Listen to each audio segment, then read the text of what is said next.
జగన్మోహన్ రెడ్డి గారి మంత్రివర్గంలో 2019 నుంచి 24 వరకు విజయవంతంగా కంప్లీట్ 5 సంవత్సరాలు మంత్రిగా కొనసాగుతూ ఉన్నటువంటి గుమ్మనూరు జయరాం. యాక్చువల్గా జగన్ గారు రెండోసారి మంత్రివర్గాన్ని విస్తరించినప్పుడు ఈయన పేరు ఉండదు అన్నారు, అన్ని ఆరోపణలు వచ్చాయి తన మీద. కానీ కులాల ప్రాతిపదికన తనను కొనసాగించాల్సి వచ్చింది. అయితే ఇప్పుడు నియోజకవర్గాల మార్పు చేర్పుల కార్యక్రమంలో భాగంగా ఆయన టికెట్ ఇవ్వలేదుగా. కర్నూలు ఎంపీగా ఆయనను ప్రకటిస్తే అసంతృప్తితో ఆయన అజ్ఞాతంలోకి వెళ్ళిపోయారు. ఎవరి ఫోన్లోకి స్పందించలే. ఇక వైసీపీలో నేను ఉండనని చెప్పారు. వైసీపీ ఇంకా ఈ రోజు రేపు రాజీనామా చేస్తారని చెప్పి ఆ స్థాయిలో వార్తలు వచ్చాయి. అక్కడ ఆయన స్థానంలో విరూపాక్ష అని చెప్పి తనను ప్రకటిస్తే వైసీపీ అధిష్టానం ఆయన జయరాంను కలిసేకపోయినా లోపల ఇంట్లో ఉండి కూడా లేడని చెప్పి పంపించేశారు. జయరాం ఇంకా వాళ్ళ సమీప బంధువైన కర్ణాటక మంత్రి నాగేంద్రతో టచ్లోకి వెళ్ళి అక్కడ డీకే శివకుమార్ ద్వారా కాంగ్రెస్ టచ్లోకి వెళ్ళి వాళ్ళ కొడుకు ఆలూరు టికెట్ ఈయన కర్నూలు కాంగ్రెస్ నుంచి ఎంపీగా పోటీ చేయడంతో పాటు ఈయన చెప్పిన వాళ్ళకి మరో ముగ్గురికి టికెట్ ఇస్తారు అని చెప్పి ఇది కన్ఫామ్ అయిపోయిందని చెప్పి ఇంకా ప్రకటించడం ఒకటే మిగిలింది అన్నారు. షర్మిల సమక్షంలో కండువా కప్పుకుంటారు అన్నారు. ఏమైందో కప్పుకోలేదు. తర్వాత చంద్రబాబుతో టచ్లోకి వెళ్ళారు.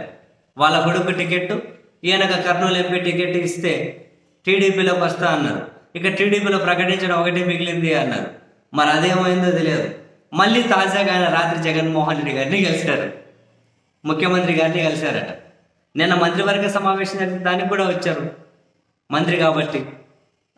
ఇంకా వైసీపీకి అఫీషియల్గా రాజీనామా చేయలేదు అనుకోండి. రాత్రి సీఎంను కలిసి ఆలూరులో ప్రకటించిన విరూపాక్షను మార్చండి అని చెప్పి అడిగారని సీఎం దాని మీద సీరియస్ అయ్యి ఆల్రెడీ ప్రకటించాం, నీ కర్నూలు ఎంపీ దగ్గర నుంచి పోటీ చేయమన్నాం, మరి అది చేయనంటున్నావు కదా అని చెప్పి మొత్తం మీద సీఎం గారు తన మీద ఆగ్రహం వ్యక్తం చేశారని ఆ ప్రభుత్వానికి కాసింత సానుకూలంగా ఉండే ఛానల్స్లోనే బ్రేకింగ్లు వస్తూ ఉన్నాయి. అంటే ఈయన ఇంకా ఈ పంచాయతీ కొనసాగుతూనే ఉన్నా, ఈయన ఇంకా వైసీపీలో ప్రయత్నాలు చేస్తున్నారు. మళ్ళీ సీఎంను కూడా కలిశారా? మంత్రివర్గ సమావేశానికి హాజరయ్యారు. మళ్ళీ సీఎంను కూడా కలిసి ఇంకా ఒత్తిడి చేస్తూనే ఉన్నారు, ఆలూరులో అభ్యర్థిని మార్చామని. సరిపోయింది.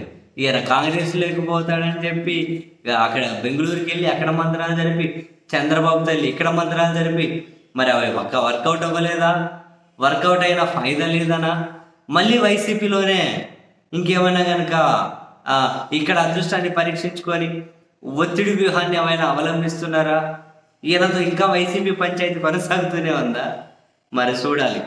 బేసిక్గా కర్నూలు ఎంపీ స్థానం నుండి బివై రామయ్యను పోటీ చేయడం, అధికారికంగా ప్రకటించడం ఒకటే మిగిలింది అనే వార్తలు వచ్చాయి. మరి ఇప్పుడు ఇంకా అది పంచాయతీ సాగుతూనే ఉందా?